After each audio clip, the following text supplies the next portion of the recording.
then when there'll hopefully be some time for questions as well. Okay, thank you very much. Hopefully everybody can see my screen. What are we doing today? Today is our show and tell number 18 of this particular project. Probably our penultimate show and tell of 2021. And we're looking today at a number of different projects that we've been working on, or different strands of the website development. What we're really looking for, our vision, is to give our residents more free time by making everything they do with the council faster and easier. You'll have heard me repeat this many times before. It's our kind of mantra and the way in which we live. And I won't go through too much more because, as I say, we are so packed today. So what have we done in the last couple of weeks, and what are we going to talk about? So we're going to talk about planning and building, waste and recycling, which Caroline and Dominic are going to talk about, schools IA, which is going to be done by Ali and Lawrence. Lawrence is then going to talk a little bit about product ownership. I'm then going to do a brief demo on the postcode lookup, which we've actually now launched and is live on the website, and then a little bit from Lawrence. From Laura, sorry, regarding design guidance as well. So let's get straight into it. So first up is Eva, and she's going to talk about the planning and building work we've done over the last couple of weeks. Thanks very much, Pete. Good afternoon, everyone. So yes, we went live. As you know, we've found ourselves in a regular cycle of publishing and putting pages live on planning and building. And last week, Tuesday, was no exception. We published 39 new pages and unpublished 55 across all of the legacy websites. Most of the pages that went live last week formed part of our planning policy content plan, and they included journeys such as local development plans, neighbourhood planning, and SIL guidance, and the SIL main journey as well. We also published guidance for trees and hedges, and journey for request to search on property or land. Next slide. Thank you very much. So just to give you a bit of a snapshot, you may have seen at previous show and tells, we've demonstrated a flow chart with about 15 or 17 different stages in it. It's our content design process. It keeps us on track, makes sure that we know what we're doing and when we're supposed to be doing it as well. So this is really like a bit of a snapshot of how we work with the subject matter experts, many of who are probably here today. So we tend to start off, of course, with drafting content, although we have tried sessions where we've spoken to the experts before we've actually drafted content, just to share our approach to what we're actually going to be writing. We always adopt a plain English tone of voice. We follow the Buck style guide, of course, and we make sure that all the content that we draft is actually peer reviewed, so that there's another pair of eyes on it, just to make sure it's as good as it possibly can be. The content review sessions that we have with you are incredibly valuable to us. They're very collaborative. It enables us to ask questions, to get answers, to find solutions to some of the problems that we perhaps encountered in trying to make sure that the content reflects your service, is up to date, and that we've included all the crucial information that users are going to need to complete their transactions on the website. Once we've had those sessions with you, we refine the content. Sometimes this might include taking out content. It might include putting more content in. It might include changing the layout that we've used, the template that we've used as well, to make the journey easier to follow, to reflect the changes that you've perhaps suggested to us and that we've taken on board. And then, of course, we then also have a review with our product owner to make sure that he sees everything and that he also has that overview as well, so that all of the pages across all of the services are cohesive and have a joined up feeling to them as well. Next slide, please, Pete. Thank you very much indeed. So the pages are more streamlined. You've heard us mention this on previous occasions as well. We've taken a lot of information, some of it was an FAQ. What we've done is we've either put them into separate journeys as guidance, or what we've done is we've signposted to gov.uk or to other good quality, up-to-date external sources of information. So the journeys can be more efficient, but users can still get really good quality information to enhance their journey and make it easier for them to complete their transactions as well. We've gone for clearer navigation. We've used accordions where possible. We've used inline indexes. So you can follow journeys in a chronological order, or you can jump through to sections that are most relevant to you as well. But the point is that you can see clearly all the different steps in a journey, and you can go straight to the information that is most relevant to you at that point. There is more of a cohesive feel as well, because all of the pages are branded Buckinghamshire Council. So it feels more joined up. It feels more part of something, a bigger, more cohesive brand identity as well. So that's what we've done. I'm going to pass over to Louise, who's going to demonstrate a couple of the journeys that went live last week, so you can see how they look. Thanks, Eva. I'll just share my screen.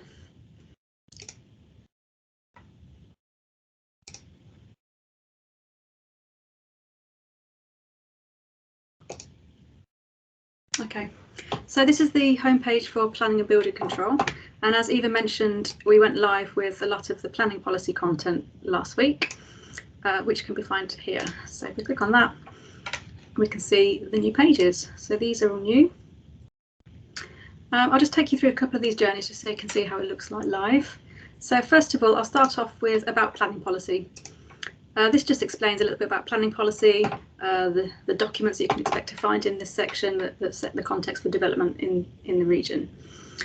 We mention that it's created at 2 different levels, national and local, and then we signpost out to some of our other journeys, so our local development plans, our neighbourhood development plans, planning, reporting and monitoring, and SIL, as Eva mentioned, the community infrastructure levy. Minerals and waste as well, we mentioned the minerals and waste local plan, so we link through directly to that. And also information if you want to comment or view minerals and waste applications, where you can go to do that on public access. So that's just a short overview about planning policy itself. Back to the main homepage for planning policy. I'm just going to take you through one more of these journeys. I'll take you through neighbourhood planning. So we can see here that this is created in an inline index. So we've got 3 different sections here. So we can either jump straight to the next section by clicking on the next button here at the bottom. So that will be the process. Or if you like, you can just jump directly to the plan. So you can just work through it or just jump to the section you need to see. So I'm just going to take you through this briefly. So this is an introduction to neighbourhood development plans, what they are, how neighbourhood development, how neighbourhood planning works, the powers that local communities have to influence development in that area. And we also link through to our local plan, and also link through to legislation.gov.uk to the Localism Act. And then the process, so this is how you do a neighbourhood development plan, how you create it. So we just talk through the process there. We show you how to contact your neighbourhood planning team, and then we link out to gov.uk as well for more information about the key stages, and also to locality.org as well on how to create a neighbourhood plan. And then we move on to the plans, the next section. What we've done here is put these in accordions, so you can just jump to your local area and see the made or emerging neighbourhood plans. So for example, if I go through to Wickham, click on Wickham, I can see here a list of the made plans and also the emerging plans. So for instance, if I wanted to look at the Dawes Hill neighbourhood plan, I'll click on that. That's going to take me straight through to the PDF for that neighbourhood plan. What we've also done, if you've noticed, at the top of each of these sections, we've put a little accessibility statement on, because these are PDFs that were brought over from the district sites. They may not all be accessible, so we've just covered ourselves by mentioning this at the top here, and who you can contact here if you need an accessible version of the document. And also we signpost out to the neighbourhood planning website for more information, and also gov.uk. Okay, so I'll leave it there. Feel free to take a look through these new pages, and we welcome any feedback. So I'll stop sharing my screen now, and I'll pass you over to Caroline and Dominic to talk about waste and recycling.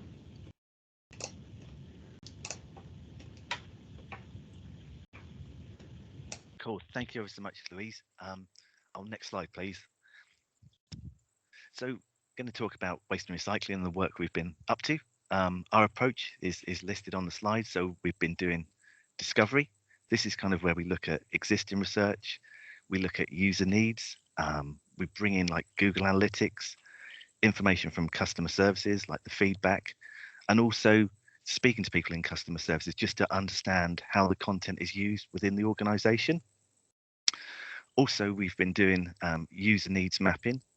And when we talk about user needs, we're kind of looking at how people express, well, user needs is how people express their goals, values, and aspirations.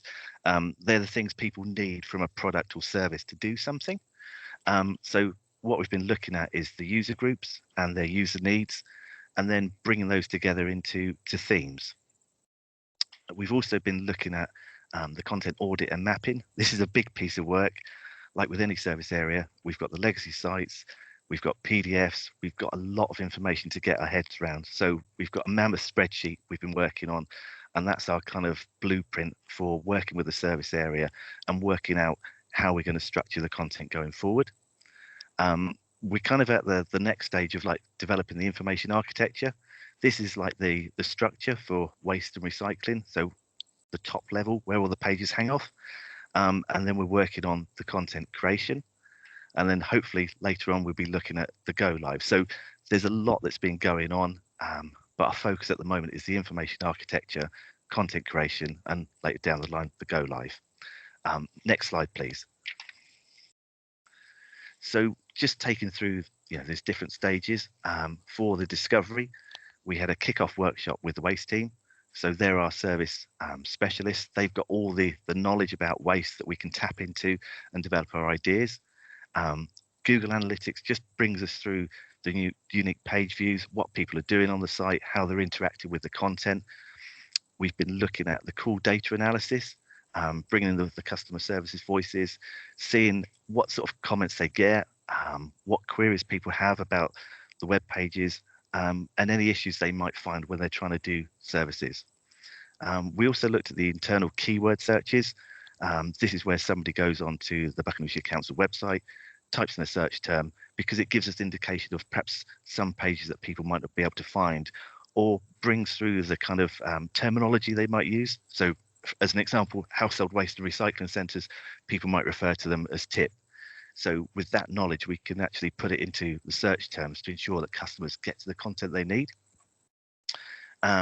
We've also been looking at the external search terms. So when people go on Google, what do they type in to get to our pages?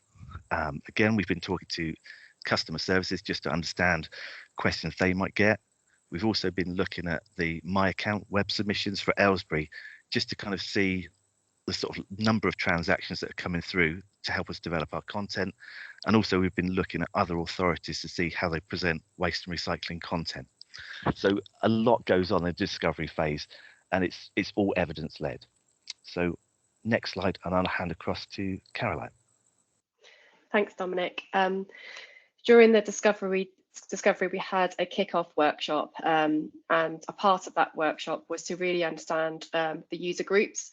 So this is just one of the slides that was one of the outputs of that workshop, and it helped us really to get an understanding of who those user groups were. So residents with curbside and communal bins were by far the biggest user group. And they also mentioned a few others, such as residents with healthcare waste, schools, businesses, councillors, community groups and staff. And more user groups did emerge through extra research that we did. So this was a really good grounding for us to really understand who those user groups were from the waste service team. So we move over to the next slide, please, Pete. The follow-up task was really to understand what are users trying to do when they get to the website. So as Dominic mentioned, we had a whole list of methods that we use for our research, and putting all of that research together, these were the top 10 user needs. So the first one being, by far the biggest user need, was to find out when their bin collection day was, followed by missed bin collections. Alongside that was contaminated bins, because they would only realise to have a contaminated bin when their bin rubbish wasn't collected. Bin request for replacement bins was really quite high. Garden waste, especially with the payment of garden waste as well, and how it worked, because it's slightly different to household waste. What goes in each bin? So there's a tool, as you all know, called the Wizard, the Waste Wizard, and it's really highly used. Which is a great sign that a lot of people are having interest in recycling. Service updates such as COVID, bulky waste, food waste, disposal of commercial business waste, and fly tipping. So what this allows us to do, it allows us to structure the content based on those top needs. If we move over to the next slide, please. So with this information, with the user groups and the user needs, our next thing to do was to combine those. So as a particular type of user, say a local resident, I need to do something, my user need, so that I can achieve what my goal is. So for each of those user needs and all of those user groups, we put them together to create user stories for each one. And we put it all in a spreadsheet. And we went through this with the waste service team together to make sure that we're being collaborative, but also make sure that we're doing the right thing, because obviously they are the experts in this area. So what this allows us to do is that when we do publish these journeys on the site, which are based off user journeys, they are targeted towards users and their user needs, and we can write content with them in mind and that need in mind. So we don't have to have surplus information or extra information that's not relevant to their ultimate goal.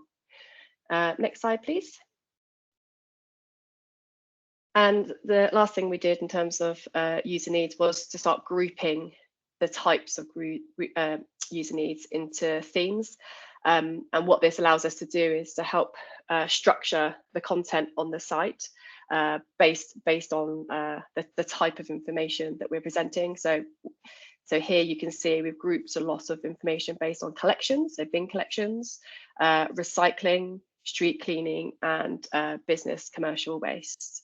And this is what we'll be working off now and working through each theme in terms of the content creation. And yeah, so it's a good kind of blueprint, as Dominic said, to work from.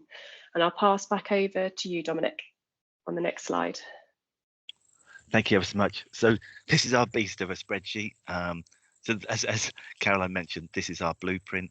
I won't talk you through it. It kind of gives you a list of the main legacy sites, obviously the website link, what the title of the page is, where you find it, the content types, and then we bring in like the Google Analytics as well. So it's a lot of information, but it's really useful to keep referring back to this, and especially when you're writing the content later on the spreadsheet, further down a few more columns, there's things about what the sort of success criteria, what needs to be on the web page, so you can actually use it as a checklist just to double check that all your content is linking back to all your evidence. And this is what we're doing. Everything is evidence based.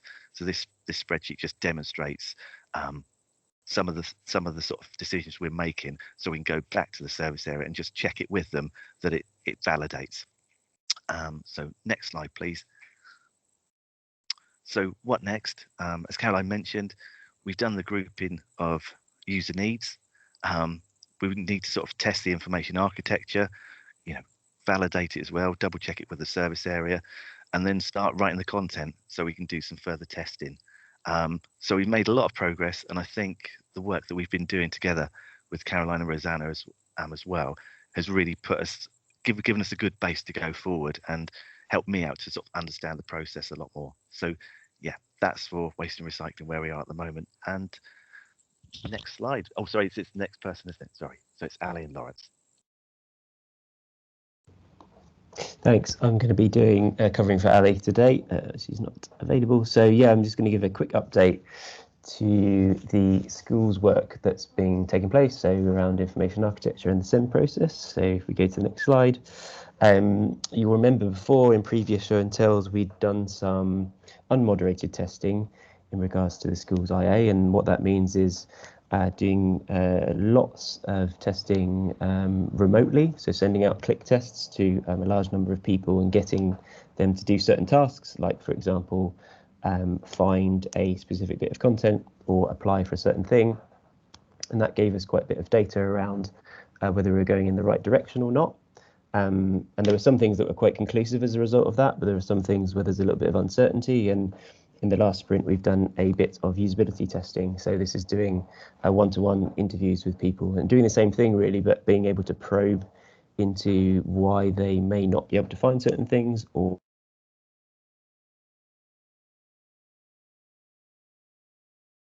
IA. As you can see on the screen, this is the schools and learning section as you would reach it from the homepage.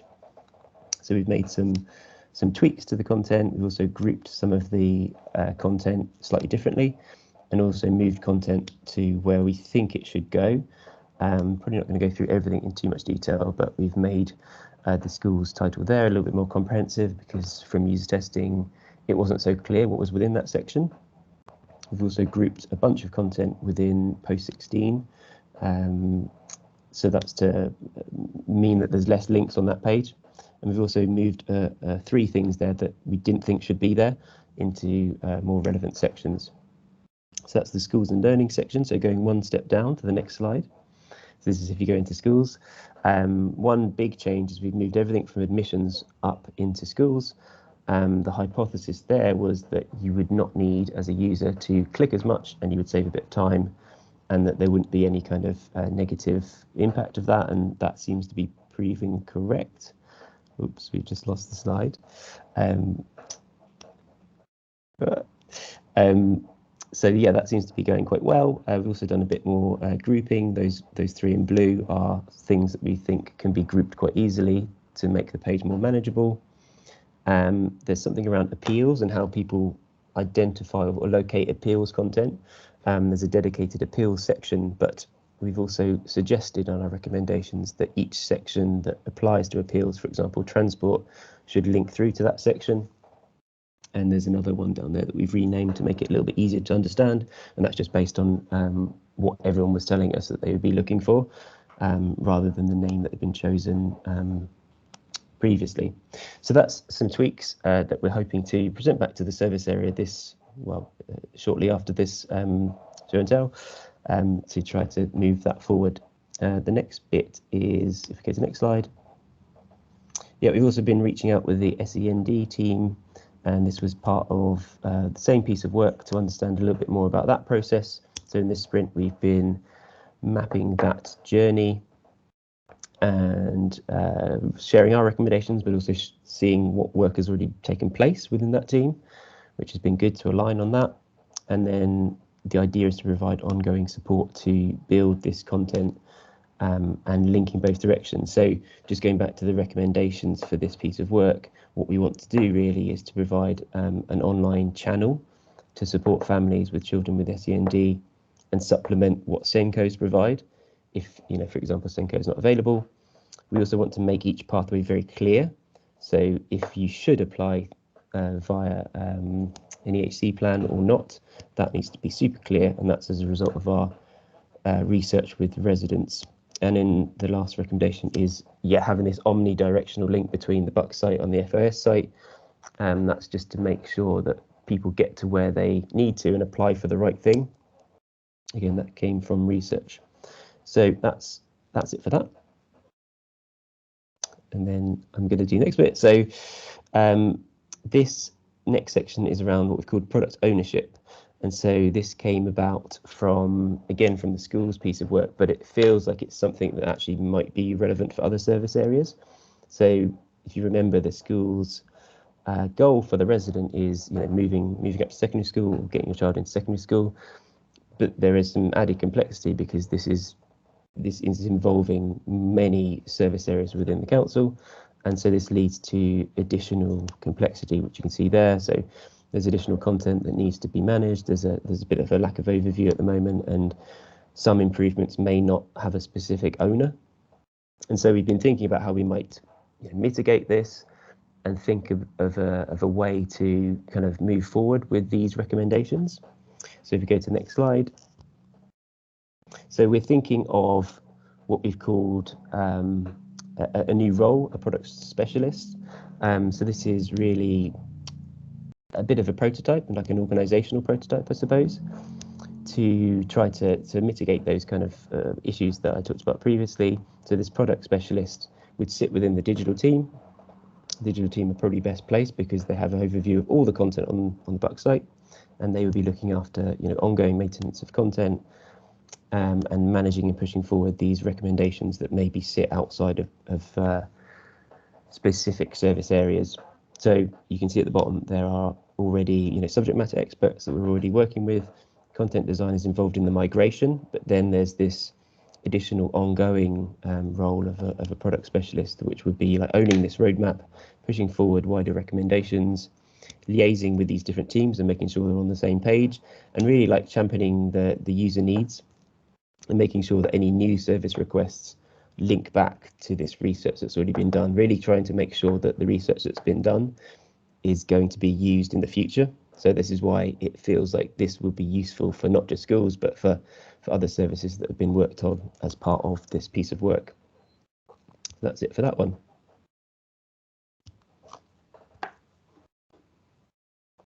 Thank you very much, Lawrence. I'm just quickly going to do a quick demo on the postcode lookup.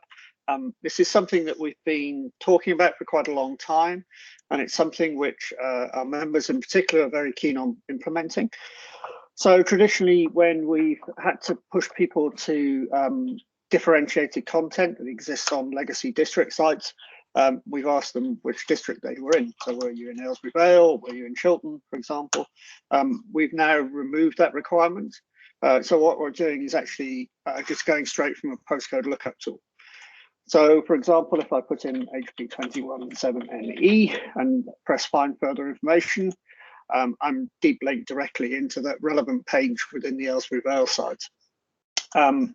Obviously, if I put a different postcode in, which is related to a different area, I'm trying to read my writing here, it'll get through to a similar page with similar information, but in this example, it's linked through to the Wickham area based on the fact that I put a Wickham postcode in there. We used to have a challenge before with our previous postcode lookup tool where we knew that if there were certain postcodes which fell between different areas and they would essentially fail. So what we've done is actually integrated this postcode lookup tool with our internal gazetteer, which means that we're able to differentiate this. And the way that we do this is to go to what's called UPRN level. So if I put a postcode in which I know sits between two districts and then press further information, it'll give me a chance to actually take a specific address. So in this case, if I hit the first one, 17 Gables Cottage, and press find further information, it will take me through to South Bucks. However, if I go back and Henthorne Lodge, for example, it will take me through to Wickham. So again, same postcode, but because we know that it's an area where the postcode straddles two different districts, what we're able to do is actually go down a lower level to enable us to push it through to the right place. So that's gone live. It went live in this sprint period. It's been well received. Its performance is really good. We're seeing around about 1,000 searches a day at the moment, we think, on the website, and so far, touch wood, technically it's all done really well, and from a user experience perspective is really great. Okay, so next up is may well be Laura talking to us about design guidance. So Laura, over to you. Thank you. If you can just go on to the next slide, please. So what I've been trying to do, I've just recently joined the project and have been looking at creating consistent guidance for how we use content templates. So Louise, for example, already showed an example of the inline index template. And we've got lots of those for people who are creating content. So what I'm trying to do is bring together guidance, and so we can use those consistently going forward for any new content that's created or for any content that's amended or changed going forward beyond the migration project. I also wanted to capture best practice in using content templates and make it easier for everyone who wants to design content in a way that meets user needs, because that's what the templates are there for. So I have so far created guidance for 8, or drafted guidance for 8 of our templates. So the ones we use a lot are the inline index and the information page, and the long form templates for things like policy and lengthy or complicated guidance. And then looking at some which perhaps didn't have such clear guidance, like the campaigns page, and a new template, the step-by-step navigation.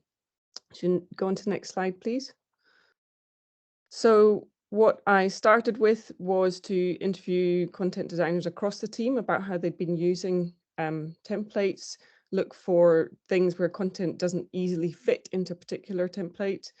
And then I just went through the live site and started looking at how they've been applied and how we've used them across different service areas. Also, a lot of our content design methodology and templates are drawn from the Government Digital Service. So I've adapted a lot of their usage guidance for our content needs. And then what I've started to do is create a how to use page for each one of those content templates. And the next thing, which I'll be doing next week, is to take those pages to a crit with the digital team and start to unpick any sticky issues, anything that we think is not working. Actually, just go on to the next slide. So this shows you the structure I've used for each piece of guidance.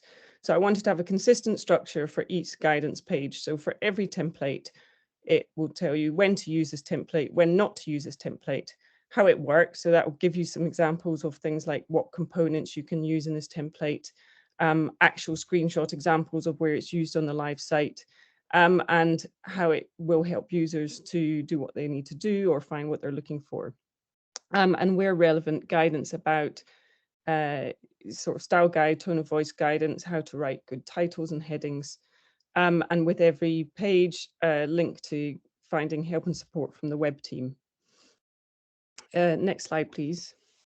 Oh, sorry, can we just go back to that one, Pete? Sorry. One thing I didn't mention, which is actually quite challenging, is we decided to give each guidance page a title based on what the content designer is trying to do. So you can see this one we've called Help Users Complete a Single Task, instead of just calling it Inline Index Template or Information Page Template, so that anyone who's thinking about creating content, whether they're a content designer or not, can find the template that might suit their content and understand how it works. Okay, next slide, please. So the next step is to sit these bits of guidance within a wider design management system. So quite a lot of work has already been done around this. So the design management system is really a place where we can gather all the information, tools, methods that can help anyone who's thinking about creating content across the council think about creating in a way that meets user needs, it's accessible, it's easy to read, is consistent across the site, and also has clear ownership and can be maintained. So those guidance templates need to sit within a wider set of onboarding guidance for content designers. So about how we approach things, how we do things, even mentioned the content design process flowchart, things like that, that engage people in the approach, why this approach is important. And then it will also collate all the tools that we have, so templates, components, things like that, that we already have. They're there to be used to create really good content. And that's it. I think I pass back to Pete. Thank you very much, everybody. A bit like last week or last time we were out, we run over. But if there are any questions that anybody wants to raise or anything that anybody wants to know, please pipe up now. Otherwise, we'll let you get to your next meeting, and see you all in a couple of weeks. Thank you very much, everybody.